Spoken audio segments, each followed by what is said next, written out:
Well, the vision is strong, and as I mentioned, we talked about how we can make sure that we're properly positioned to provide the services that our veterans need, whether those are inpatient or outpatient, whether they're primary care or they're specialty care, whether they're the community living centers or individuals that are being cared for at home through their caretakers.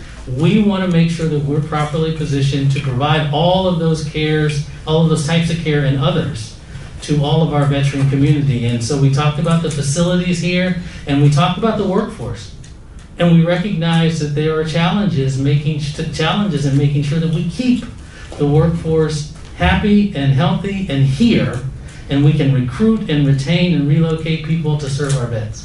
Yeah, so as you know, there are close to 70,000 veterans in this community, and not all of them are receiving care at the medical center here, to be sure.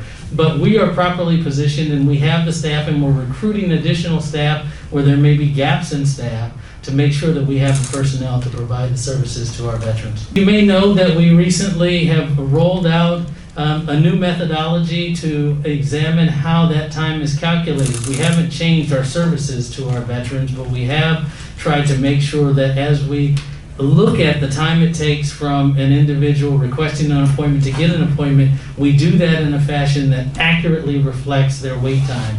And so, I'd ask you to give us some time as we roll this out and examine how these new calculations are going to be made.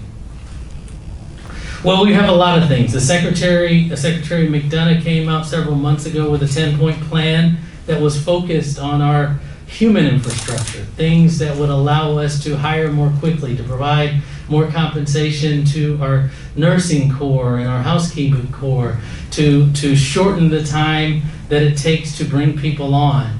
Things like that are necessary for us to recruit and retain people within our workforce. The PACT Act, which is moving through Congress, will provide additional authorities for direct hire and things that we need to make sure that we can hire the people that we need.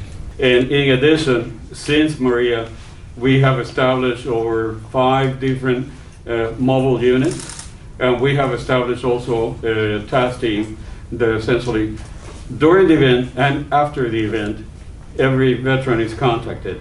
If we cannot establish communication, then our team will go out in the field until they make contact with them. So it's two-pronged. Essentially pre-registration, checking their well-being during and after the event. And that includes U.S. Virgin Islands, where we have positioned 2 mobile clinic units that we didn't have during the event. So essentially we have the ability to rapid response and mobilize in the U.S. Virgin Islands as well.